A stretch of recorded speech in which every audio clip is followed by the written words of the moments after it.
tenham em mente que a paciência de nosso Senhor significa salvação, como também o nosso amado irmão Paulo lhes escreveu, com a sabedoria que Deus lhe deu. Oremos ao Senhor. Pai, em nome de Jesus, que Tu possas falar conosco mais uma vez nessa noite, que Tu possa ministrar ao nosso coração, que Tu possa, Senhor, abençoar a cada querido que está aqui, abrindo a mente, o entendimento, dando compreensão à Tua vontade e à Tua palavra. Manifesta a Tua graça, a Tua glória, o Teu poder e a Tua infinita misericórdia sobre as nossas vidas. É o que suplicamos em nome de Jesus. Essa mensagem depois você vai poder também assistir lá no YouTube, no meu canal do YouTube, PR Elias Laranjo, que é esse canal que tem aí mais de 220 devocionais, que conta a nossa história, que tem muita mensagem, muito devocional. Você pode ir lá, YouTube PR Elias Laranjo. Você vai lá, assiste os vídeos, se inscreve no canal, que toda semana está entrando 2 vídeos novos, e você pode aí estar se alimentando também da palavra de Deus de forma virtual. Amém? Tenham em mente, tenha na sua cabeça, tenha nos seus pensamentos, que a paciência de nosso Senhor, ela significa salvação. Quando pensamos, queridos, em nossas próprias vidas, quando olhamos para trás e vemos a tamanha paciência que Deus teve para com as nossas vidas, para que a gente estivesse hoje aqui, quantos convites, quanta insistência de Deus, quantas pessoas Deus usou para que nós estivéssemos aqui hoje, como Deus nos cercou com o seu infinito amor, para que a gente compreendesse que Ele não quer o nosso mal, mas que Ele quer o nosso bem, que Ele quer nos fazer bem e não mal. Mas custou para muitos de nós compreender isso. Eu vim entender isso com 27 anos de idade, minha família crente, meus irmãos crentes, mas eu não entendia isso, eu não enxergava isso. Mas depois de convertido, eu comecei a ver como Deus me cercava, sempre colocando do meu lado alguma pessoa crente para falar do amor de Deus, ou no trabalho, ou algum colega de escola, ou algum vizinho, ou algum colega do meu irmão chato, pregador, que insistia comigo e me deixava com raiva. Eu falava, esses crentes, algum que batia na minha porta para querer me evangelizar, e muitas vezes eu maltratava. Depois eu vim entender como que a paciência de Deus gera salvação. Deus foi longâmino, foi paciente comigo e com você. Por isso que estamos aqui, queridos. Por isso é que estamos rendidos ao senhorio de Cristo, porque nós entendemos a bondade de Deus, nós entendemos o quanto Ele nos ama. Mas quantas vezes nós rejeitamos o Senhor? Verdade ou não? Quantas vezes desprezamos o chamado de Deus? E como é que Deus me chama, pastor? Às vezes você liga a televisão, tem um crente lá pregando o evangelho, e você fala, esses crentes só ficam pedindo dinheiro, e é Deus te chamando. Às vezes é um crente que bate na tua porta e faz um convite, e você rejeita. Às vezes é alguém que dá um folheto numa praça. Aqui mesmo em Arapiraca tinha um irmão, se alguém puder aumentar um pouquinho o som para mim, tinha um irmão que ali na fila da Caixa Econômica, ali pro lado do Bradesco, ele sempre estava pregando ali, pregadores de praça, pregadores de rua, que passam pregando, falando, evangelizando, e muitas vezes a gente acaba virando as costas para Deus, muitas vezes a gente acaba rejeitando o convite de Deus, achando que isso aí é os crentes. Não, é Deus te chamando por meio da igreja. A Bíblia diz que Deus sempre usará a igreja para nos beneficiar. E eu custei entender isso. Foram 27 anos mergulhado na bebida, na droga, na prostituição, na criminalidade, fazendo tudo que não prestava, porque eu não entendia a bondade de Deus, eu não entendia o chamado de Deus, eu não entendia a vontade de Deus para a minha vida. Mas quando a minha mente abriu, quando os meus ouvidos espirituais abriram, quando os meus olhos espirituais abriram, e eu comecei a entender as coisas de Deus, eu vi que Ele estava me chamando para algo maravilhoso. A sua palavra, muitas vezes, ela é ignorada. Zombamos da igreja, zombamos dos crentes. Muitos de nós atacamos pedra quando menino nos telhados das igrejas, da crentalhada. O que esses barulhentos estão fazendo aí dentro? Aí pão e pedra no telhado da igreja, porque não entendíamos. Mas há muita paciência de Deus, ela vai gerando em nós a rica oportunidade. E meu irmão e minha irmã, no Brasil mesmo, quem morrer sem salvação é porque escolheu ir para o inferno, porque cada esquina é uma igreja, igreja pela televisão, igreja nas mídias sociais. A igreja ficou fechada na pandemia, mas você entrava em qualquer rede social, era uma live atrás da outra, de uma igreja, de outra igreja, era uma live atropelando a outra. Então a oportunidade que Deus tem dado para a humanidade é coisa maravilhosa. Então a oportunidade de Deus, ela nos cerca.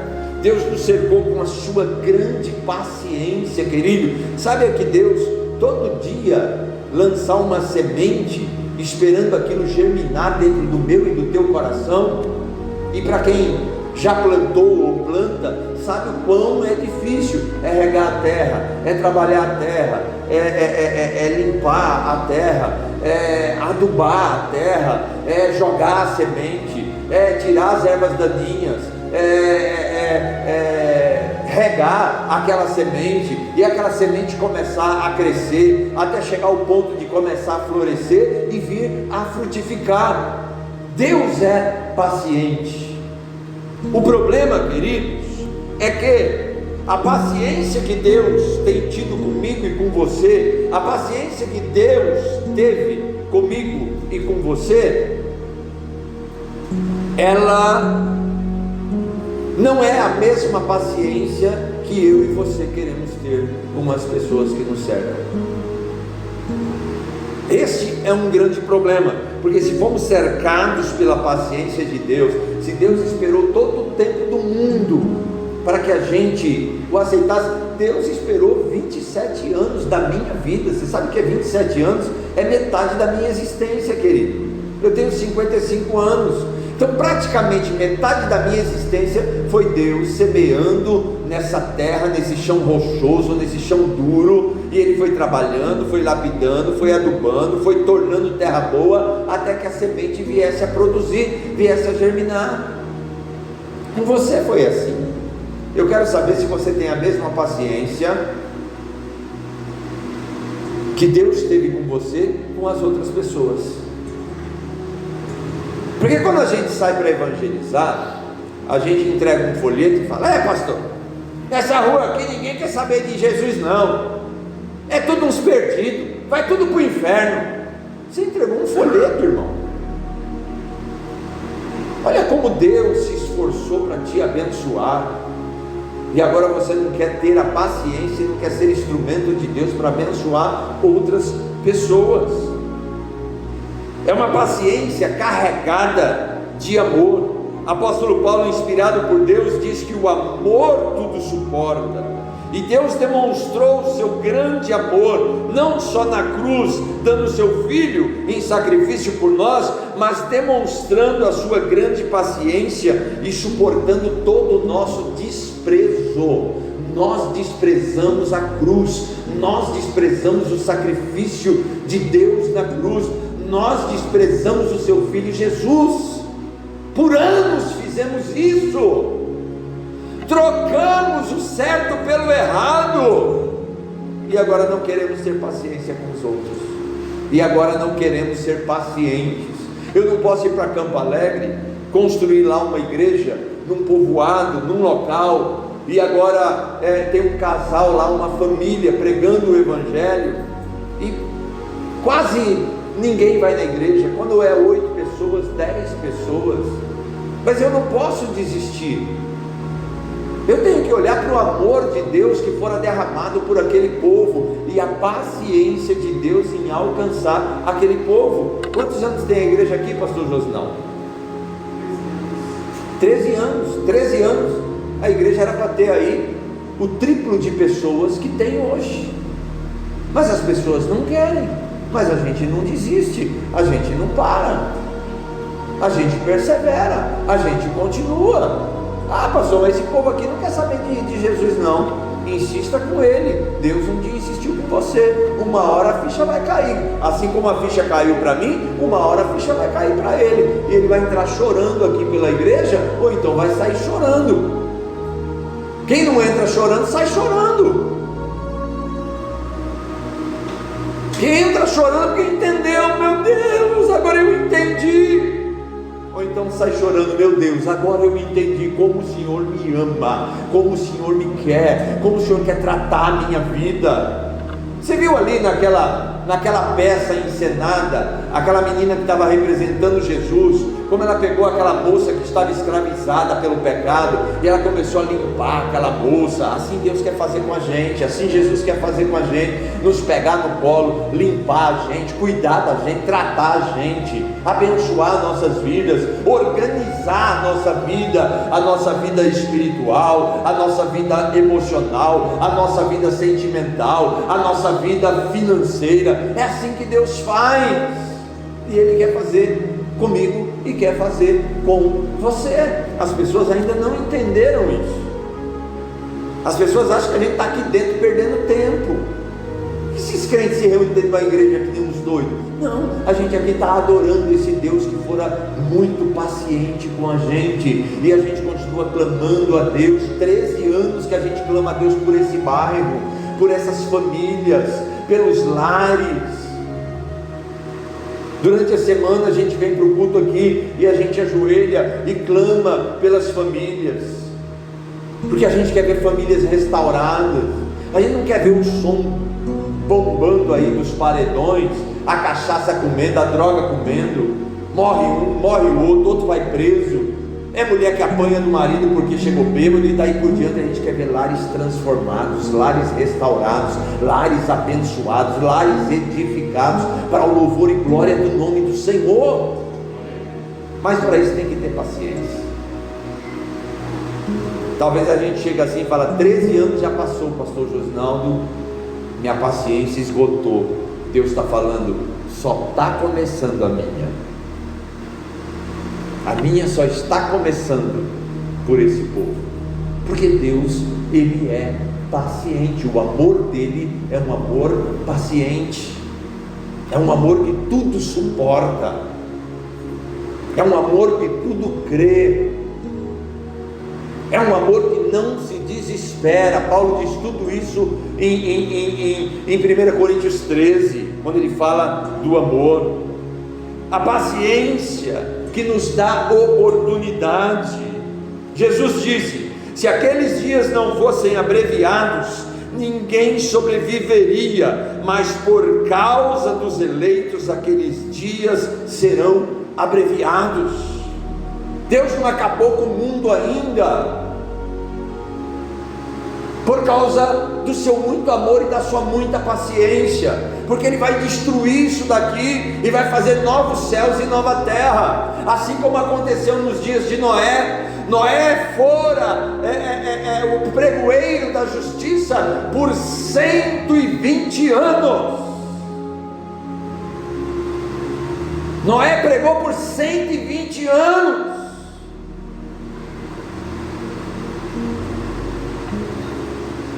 A longanimidade de Deus. O que é a palavra longanimidade? É quando você dá um mergulho numa piscina e você vai atravessar ela por baixo da água. Quando você chega no meio, faltou já o fôlego, mas aí você persevera, continua dando umas braçadas, usando o último fôlego até bater do outro lado. Isso é longanimidade, quando esgotou, e ainda você vai percorrer mais um tanto. A longanimidade de Deus é assim, pela minha vida e pela tua vida. Então, quando você orar a Deus, agradecendo a Deus, agradeça pela longanimidade dele, agradeça pela paciência dele com você. E Deus está tendo paciência comigo e com você até hoje. Quantas cabeçadas eu e você ainda damos, e Deus vai lá, paciente, e dá mais uma chance, dá mais uma oportunidade, porque Deus é paciente. Um dia a paciência de Deus vai esgotar, como esgotou nos tempos de Noé. Ninguém quis saber, continuou com as suas festas, com a sua bebedice, com a sua vida profana, e Deus falou: chega. Diz a Bíblia que Deus fechou a arca por dentro, e aquelas pessoas começaram a ficar desesperadas, e só se salvou a família de Noé, porque as pessoas não creram. Um dia a paciência de Deus vai se esgotar, e Ele vai exterminar a humanidade que não quis saber dele, e Ele vai começar um novo povo, num novo céu e numa nova terra. Isso é o que a Bíblia nos ensina, isso é o que a Bíblia nos diz. Mas por enquanto Ele está sendo paciente comigo e com você. Somos vítimas de uma grande paciência de Deus. Louvado seja o nome do Senhor. Agora, nós precisamos ter a mesma mente de Deus. Se nós temos o Espírito de Deus, a Bíblia diz que nós temos a mente de Cristo, nós temos que agir como Cristo. 1 Coríntios 2,16: quem conheceu a mente do Senhor para que possa instruí-lo? Nós, porém, temos a mente de Cristo. Se temos a mente de Cristo, temos que entender que o tempo de Deus é diferente do nosso tempo. Enquanto nós trabalhamos com o tempo cronos, de cronologia, aquele tempo do reloginho, da hora, do minuto, do segundo, da semana, do mês, do ano, o tempo de Deus é diferente. Para Deus um dia é como 1000 anos, e 1000 anos é como um dia para Deus. É muito diferente do nosso processo de tempo. Mas se nós estamos com a mente de Cristo, nós temos que agir como Deus, com a mente do Senhor, iluminados pela bondade, paciência de Deus. Outra coisa, precisamos praticar a paciência que gera salvação. Se Deus pratica com a humanidade a paciência que gera salvação, eu e você precisamos praticar esta paciência. Quando eu me converti, eu estava mergulhado na prostituição, nas drogas, na bebida, na criminalidade e no tráfico. Deus me libertou numa tarde, instantaneamente. Não precisei de passeio de recuperação, não precisei fazer tratamento, não precisei de nada disso. Deus me libertou, simplesmente me libertou. E um dia eu estava num carro, eu tinha uma Kombi dessas de carroceria de madeira, eu fazia frete, e no final do ano ia ter uma festa numa igreja, e o pastor me convidou então para fazer um frete para ele, pago, e ele ia comprar umas frutas para fazer lá a ceia do final do ano, e eu conversando com ele, eu falei: eu acredito num Deus que liberta instantaneamente. Essa coisa de o crente vem e fica ali, às vezes ainda bebe, às vezes ainda fuma, e daí por diante e tudo. Eu creio num Deus que liberta instantaneamente. Ele falou: meu irmão, essa é a tua experiência, posso contar a minha? Claro. Um pastor dizendo a mim, ele falou: eu quando vim para a igreja, eu passei um ano lutando contra o cigarro. Deus me libertou de um monte de coisa instantaneamente, mas o cigarro, eu orava, eu jejuava, eu ia para o monte, eu me consagrava, eu pedia oração para os irmãos, eu tomava água ungida, eu fazia tudo, mas não conseguia me libertar do cigarro. E aí ia para a igreja numa vergonha, botava uma bala na boca para ninguém sentir o cheiro. Quando via algum irmão, morria de vergonha porque eu escondia o cigarro. E aquela luta, irmão, você não sabe a luta que foi para largar o cigarro. E foi um ano nessa luta, e num culto, que não era culto de libertação, ninguém orou por ninguém, foi um culto. Um versículo da palavra me libertou. E eu nunca mais peguei no cigarro.